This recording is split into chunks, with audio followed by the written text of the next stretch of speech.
So, spoilers are going to be out for My Hero Academia manga chapter 321 in a couple of days now. So in this video, I want to give my predictions on who's going to appear in this chapter and what's going to go on. And I'll do that right after this intro.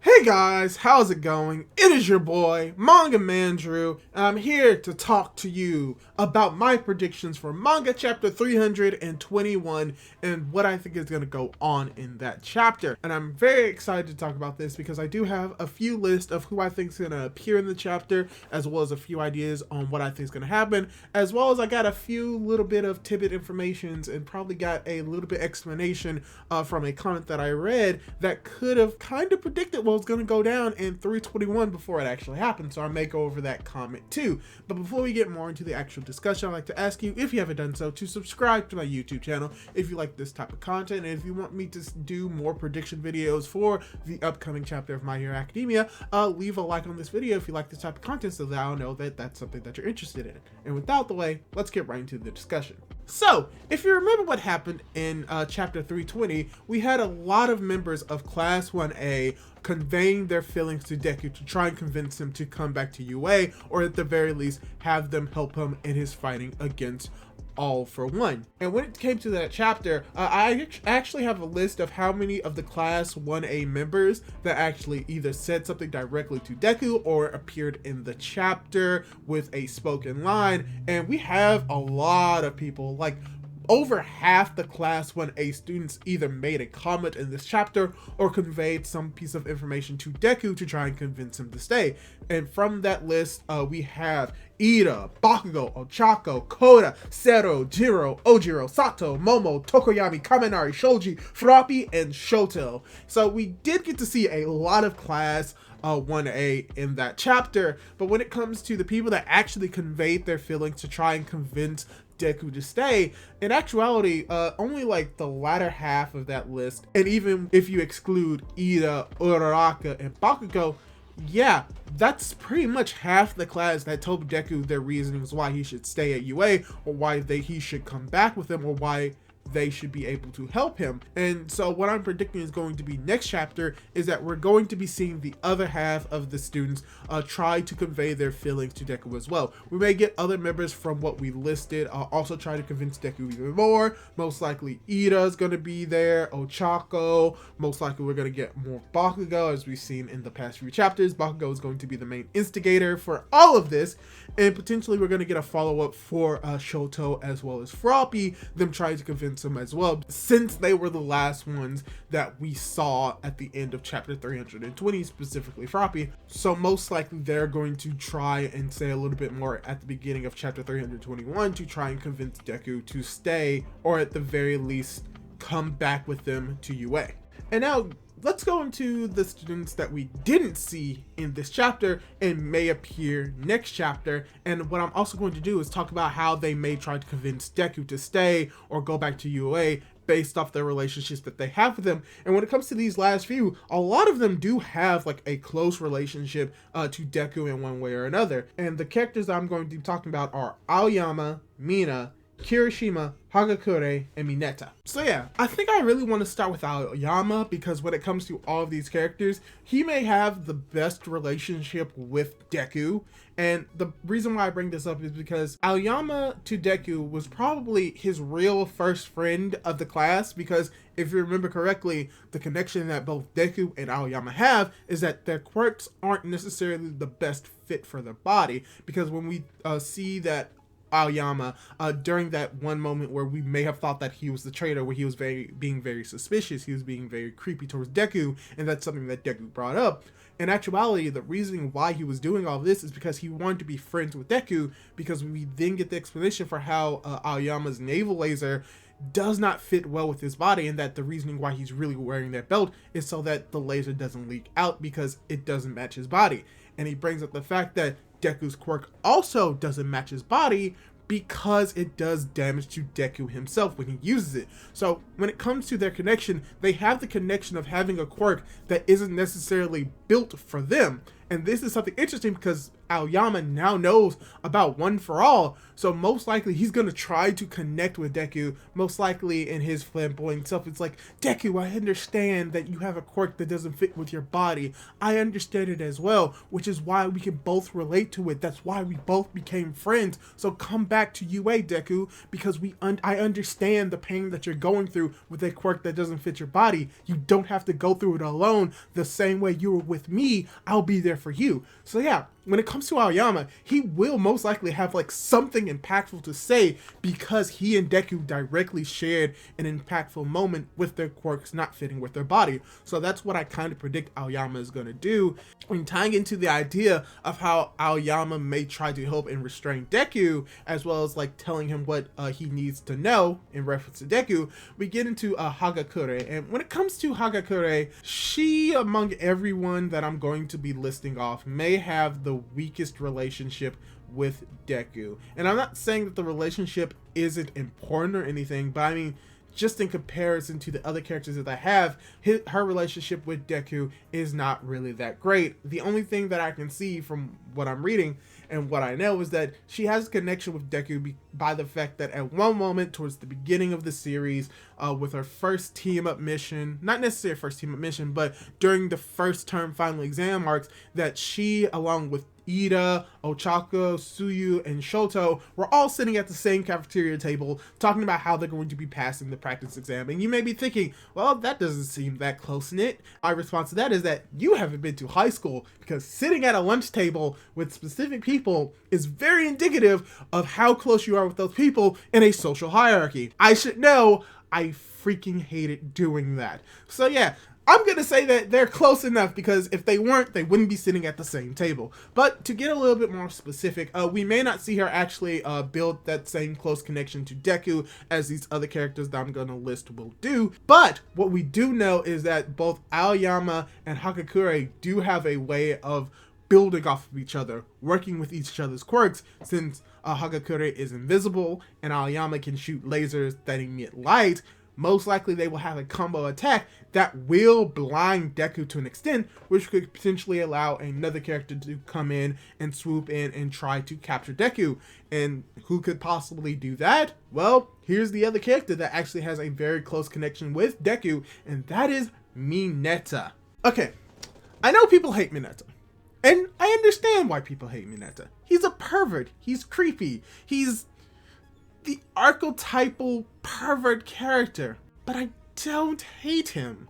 It's probably because he's a pervert. Now, don't get me wrong. He does horrible things. But we've seen with Mineta that he does have the essence of a hero. And that essence can be directly tied to the influence that Deku has had on him. Because we do see a lot of times that Mineta is jealous of Deku because of all the girls talking about him and fawning over him. And we've seen it in the most recent arc with the joint training arc. But we also have to remember that when it comes to Mineta, at first he was seeming more of this cowardly individual. And how during the USJ incident, how he was barely able to use his quirk effectively and was only able to do it because of the motivation that he got from Deku as well as Froppy, which eventually led to him playing a large role in capturing all the villains in that pond lake-like area. But we also see that not only did it have an influence on him, but that during the final exam arc, he was the main person to take out Midnight by using the same heroic essence found in Deku, incorporating it into himself and taking the initiative to not only take down Midnight, but also escape with Zero at the time, showing that, yeah, Mineta can be a hero. And I think that will be something that will be tied into Deku, because Mineta will most likely try to use his sticky balls to try and connect with Deku and try to stick him to a wall, which I think is probably the most effective way to keep Deku like in a stable place, especially if he's like connected to the ground. I mean, then again, Deku was probably strong enough to literally rip chunks of building off of him, which will still be able to slow him down to a certain extent. But we've also seen that Mineta's sticky balls, even though it's like sort of a filler episode, was able to keep a falling slab of bridge from hitting the water, showing how sticky it is. He's going to be using his sticky balls to try and stick to Deku and try to keep him in one place if Aoyama and Hagakure blind him. So yes, most likely Mineta is going to have his connection with Deku by showing that Deku has influenced him to be a better hero while using his sticky ball quirk to try and get Deku to stay in one place. Either Deku's going to be stuck by one or two and maybe stuck to the ground, where other individuals will try to talk to him more, whether he then tries to escape, or we could potentially have someone else who tries to help Deku in this moment by restraining him. And from there, I want to talk about both Kirishima and Mina at the same time, because they both have had relationships with Deku that are a little bit more impactful than Hagakure. So I'm going to talk about something that one comment said about potentially how Mina is going to have her relationship with Deku, because from what we know with Mina,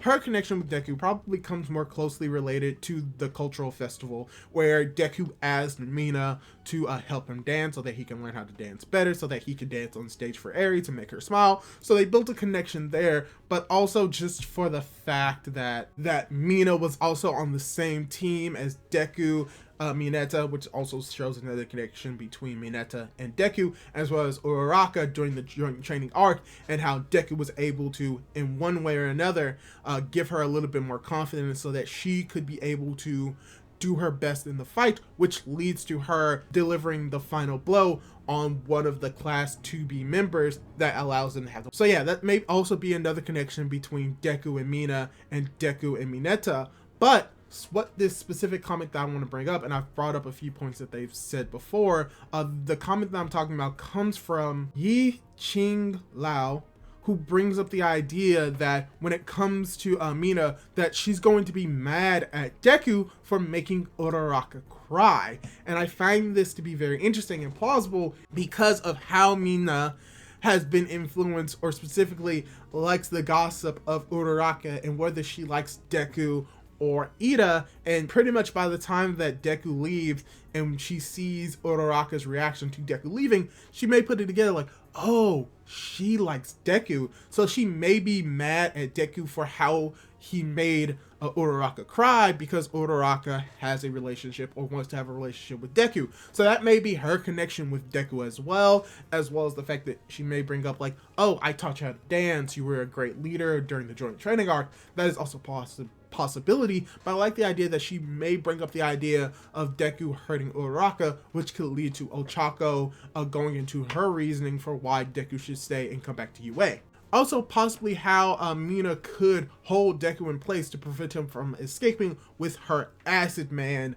She can control the specific acidity of it to a point where it may not hurt him a whole lot, but just having him in this area of just acid to keep him in place long enough could be very effective in trying to restrain him. And speaking of restraining, I also want to go on the other side of this conversation and talk about Kirishima, because most likely Mina and Kirishima may try to attack Deku at the same time, not only due to their relationships with Deku, but their relationship with each other and their history. And when it comes to Kirishima, Kirishima, really enough, does have a lot of connections with Deku. Maybe not as deep connections as other characters, but the connections that he has built has shown that they are at the very least very good friends, because Kirishima was the one to extend his hand to Deku to try and rescue Bakugo. He was the one that saw that even though Deku's body was broken, that he still wanted Deku to be there to help, because he also had a connection with Bakugo. So he was a part of the rescue Bakugo team with Deku, as well as he was on the same team with Deku when they went to go and confront Overhaul. So not only did they build a connection rescuing Bakugo, but also they built a connection about rescuing Eri. So it just makes sense that Kirishima would also want to help rescue Deku due to the experiences that they've shared rescuing other people. So most likely what I think is going to happen with Kirishima is that he's going to try and restrain Deku with all of his force, not using his normal hardening, but using his Red Ride Unbreakable form. And he may have Deku trying to fight back, and because he's in his unbreakable mode, he won't be able to take that much damage, and try to restrain Deku long enough for potentially someone else to come in and either put him to sleep or put some type of wrapping around him that can restrain him for long periods of time, or he could just continuously hold Deku using his unbreakable mode and walk him to UA. Those are also possibilities, but I think that last one is a little bit improbable. But I think most likely at the same time that Mina uses her Acid Man and Kirishima uses his unbreakable Red Riot, they're going to come at Deku, and Deku is either going to have to fight them off and try not to hurt them while trying to escape, or he may just escape them instantly without them really doing anything. Those are some possibilities. And then we get to the final trio, the final three of Iida, Uraraka, and Bakugo. And what is very interesting about the entire fight that we've seen so far is that as we've seen everyone trying to take the initiative to try and capture and rescue Deku, the characters that really haven't done a whole lot so far and are probably going to do a lot more in chapter 321 are Iida, Uraraka, and Bakugo, because we saw that they're the first ones to say specific lines at the beginning of the fight in chapter 319 towards the end, as well as they were the first ones to say something in 320. So if we continue that trend, most likely they're going to be the first ones to speak in 321, or they may be the last ones to speak in 321. But we've seen that they have never taken any direct action against Deku yet. Even when it comes to Bakugo, who's been insulting him this entire time, all Bakugo did was dispel his smokescreen. He hasn't taken the initiative to actually fight Deku and try to bring him back. And I think that is what's going to be happening in this chapter. I think Bakugo is probably going to be the one to actually fight Deku, and he's going to be like, hey, I know that you're going to try to run. I know everyone isn't going to try to hurt you, but I know you better than anyone else. I'm going to have to be the one to take you down by force. And he may use like his explosions. He may try to do damage to Deku as Deku is trying to fight and run away.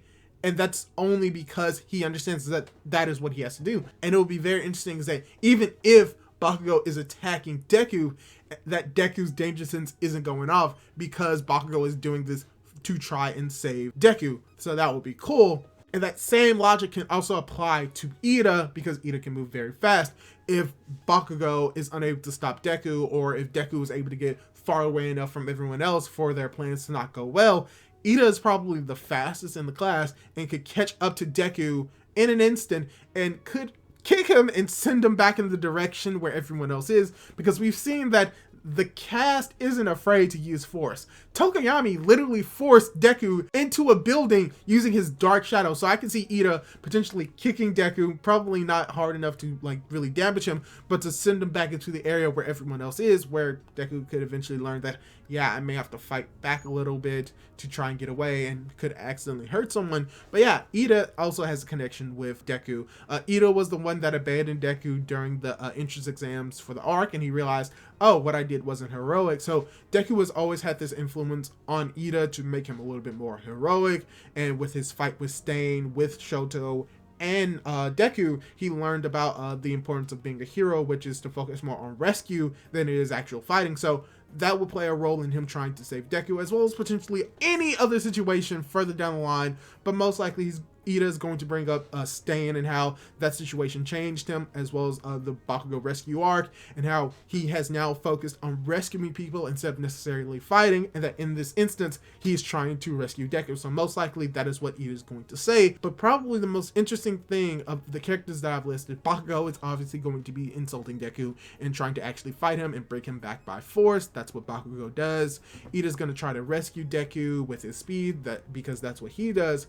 But then we're going to get to Uraraka. And I think that among everyone's choices, everyone is like wearing down on Deku, making him second guess himself, maybe that he should go to UA. And I think that he's eventually going to double down on his ideals of, no, I have to leave. I can't be with you. I have to protect you all. This is what I have to do. And I think that when he finally has that confirmation of what he thinks that he needs to do, which could lead him to accidentally hurting someone, or right before he hurts someone, Uraraka comes in and is like, Deku, just stop. You need to stop this, because we've seen like the relationship that Uraraka has with Deku. And when it comes to Uraraka, if we exclude Bakugo, Uraraka was the first connection, the first relationship that Deku really built with a classmate in class 1A during the practice exam, or the exam to get into UA, because he was the one that saved Uraraka from that robot, and vice versa, Uraraka was the one to save Deku when he was falling and about to hit the ground. So that in its essence may be the point where she brings up that, oh yeah, that's when I first saved you. We saved each other in that moment, and that may have started my ideas of saving people, but who's the heroes that save the other heroes? That you could say that may be the start of it. Or she goes into more in-depthly about how she felt when Blackwood was going off and how she was hugging him. There are many instances of her building a connection with Deku, and I think that one of two things is going to happen. She's either going to hammer in on the idea that, yeah, because of you, I have the idea of heroes save civilians, but who's going to be the hero to save the heroes? And that no matter what you say, you can't do this on your own. You're going to eventually need saving, and then I'm going to be there to save you because that's what I want to do. So you're probably going to have Uraraka say something along that line, or the shippy part of me thinks that this is going to be the moment where she confesses to Deku. And you may be thinking, that does not seem like an appropriate time for this. And you may be right, but here's the thing. The reasoning why Uraraka pushed her feelings down is so that she can become a hero, so that she can focus on being a hero. But now that has changed because she can't really focus on being a hero, especially if her goal now is to be a hero that saves other heroes, if she's unable to save the person that she cares about most from destroying themselves. So I think it's going to be at this moment where during her resolve to try to be the hero that she saves other heroes, she saves Deku and is the one to put the nail in the coffin on having Deku finally accept the fact that he needs help, is by having someone who cares about him help him in his duty by having Uraraka confess to him. And I think that that would tie in very nicely in the idea of the connection, the relationship that Deku has built up with Uraraka, and leading it to a moment where this is the moment where Deku finally realizes, oh, I probably shouldn't go down this destructive path, because if I do, it's going to hurt the person that loves me the most in Class 1A. So I think that that would just be a neat way of wrapping it up. And if not, we get her confession next chapter. We're eventually going to get it. We do have the one color page by Hirokoshi of them literally holding hands and smiling and crying as they're falling from the sky. If not, that is not shipping Uraraka as well as Deku. I don't know what is. But yes, most likely what I think is going to be happening is that Uraraka is either going to confess her love to Deku, try and convince him to stay, and he's going to decide to stay, or he could leave. Either are a possible option, or she's going to confirm her idea that she's going to be the hero to save other heroes, and she's going to first start doing that by saving Deku. So yeah, that's pretty much all of my thoughts that I think is going to be happening in chapter 321, my predictions and whatnot. The only thing that I will say is that this is going to be the last prediction, is when it comes to that car that we saw at the end of chapter 320, I had a thought that that was the car of All Might, and that when it comes to the comic that I'm reading, they also bring up the idea that the car at the end of the chapter may be All Might, and Stain may be in the car, and that Stain may be the one to convince Deku to go down a different path and not go down this path of violence, because he's gone down the same path and it's ruined him, and he doesn't want Deku to be ruined as well. That is a possibility, and I kind of like that idea as well, because we also got the confirmation that not last chapter, but a few chapters ago, when Deku left All Might did have a black car, potentially the Hercules that we saw get exploded. So, you know, if that's the same car, gosh, that car's indestructible. But looking at it a little bit more and cross-referencing it with another car that we've seen, I think it's most likely that this car belongs to Best Jeanist. So most likely what we're going to see is Endeavor, Best Jeanist, and Hawks come onto the scene, seeing what happened with the Class 1A members, and having Deku come back. It's like, alright, I think I'm ready to go back to UA, as like the final point of conclusion towards the end of this mini arc. But I think that this will lead into the Stain and All Might, where there's like, okay, I need to go and see All Might and tell him that I'm going back, and this would be very cool if they alert to Deku and the rest of Class A that, yeah, All Might has disappeared. We have no idea where he is. We've lost contact with him, so we may need your help to find him. And that could lead into the idea of what Stain and All Might did, and then it goes from a rescue mission to Deku being saved by Class 1A to Deku and Class 1A saving All Might. So that would be a cool idea that I just thought of a little while ago, and I think that would be a good prediction for, if not for chapter 321, most likely chapter 322. But hey, we just have to wait for the spoilers and the actual chapters to come out to see if my predictions are correct. So yeah, that's all I really have to say on this topic. Hopefully you enjoyed the video. What do you think is going to be happening in chapter 321? Leave your thoughts down in the comments down below. Leave a like on the video if you liked it. Subscribe to my YouTube channel. Hit that notification bell to be notified for whenever I upload more content and do all that cool jazz. And hopefully I'll be able to catch you in my next video. Goodbye!